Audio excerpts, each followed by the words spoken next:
தெற்கு ரயில்வேக்கு 35,700 கோடி ரூபாய் ஒதுக்கீடு செய்யப்பட்டிருப்பதாக ரயில்வே அமைச்சர் அஸ்வினி வைஷ்ணவ் தெரிவித்திருக்கிறார். விவரங்களை நிகழ்ச்சிய சிறப்பு செய்தியாளர் சடையாண்டி விவரம் என்ன?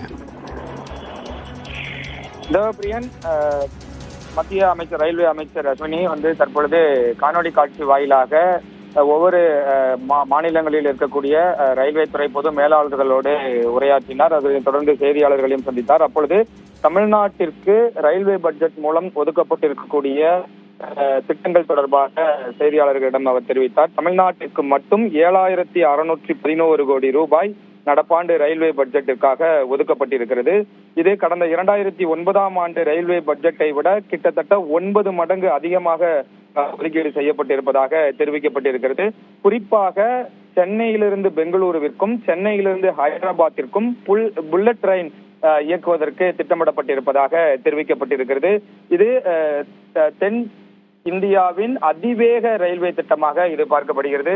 கிட்டத்தட்ட south Indian diamond high speed project என இந்த ப்ராஜெக்டுக்கு பெயர் வைக்கப்பட்டிருக்கிறது. கிட்டத்தட்ட சென்னையிலிருந்து பெங்களூருவிற்கு 1 மணி நேரம் 13 நிமிடத்தில் பயணம் செய்வதற்கு ஏற்றாற்போல் அதிவேகமாக 350 கிலோமீட்டர் வேகத்தில் பயணம் செய்யக்கூடிய வகையில் இந்த புல்லட் ரயில் இயங்கும் என தெரிவிக்கப்பட்டிருக்கிறது. முதற்கட்டமாக தற்பொழுது மும்பையிலிருந்து அகமதாபாத்திற்கு புல்லட் ரயில் திட்டம் அதிவேகமாக செயல்படுத்துவதற்கான திட்டமிடப்பட்டிருக்கிறது. இதற்கு அடுத்தபடியாக இந்தியா முழுவதும் 7 இடங்களில் புல்லட் ரயில் திட்டம் இயக்குவதற்கு ரயில்வே பட்ஜெட் மூலம் ஒதுக்கீடு செய்யப்பட்டிருக்கிறது. அதில் இந்த சென்னையிலிருந்து பெங்களூரு, சென்னையிலிருந்து ஹைதராபாத் திட்டமானது ஒதுக்கீடு செய்யப்பட்டிருப்பதாக மத்திய ரயில்வே துறை அமைச்சர் தற்பொழுது தெரிவித்திருக்கிறார். இதனைத் தொடர்ந்து தமிழ்நாட்டில் மட்டும் கிட்டத்தட்ட 77 ரயில்வே நிலையங்கள் நவீனமயமாக்கப்பட இருப்பதாகவும் தெரிவிக்கப்பட்டிருக்கிறது.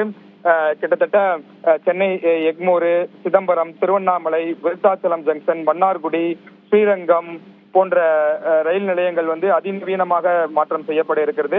அது மட்டும் இல்லாமல் மதுரை, ராமேஸ்வரம், கன்னியாகுமரி, காட்பாடி ஆகிய ரயில் நிலையங்களும் புனரமைக்கப்பட இருப்பதாகவும் தெரிவிக்கப்பட்டிருக்கிறது. தமிழ்நாட்டிற்கு மட்டும் கிட்டத்தட்ட தமிழ்நாடு முழுவதும் 77 ரயில் நிலையங்கள் புனரமைக்க திட்டமிடப்பட்டிருக்கிறது. குறிப்பாக இந்த ரயில்வே பட்ஜெட்டில் மிக உன்னிப்பாக கவனிக்கப்பட வேண்டியது இந்த புல்லட் ரயில் திட்டம் தான்.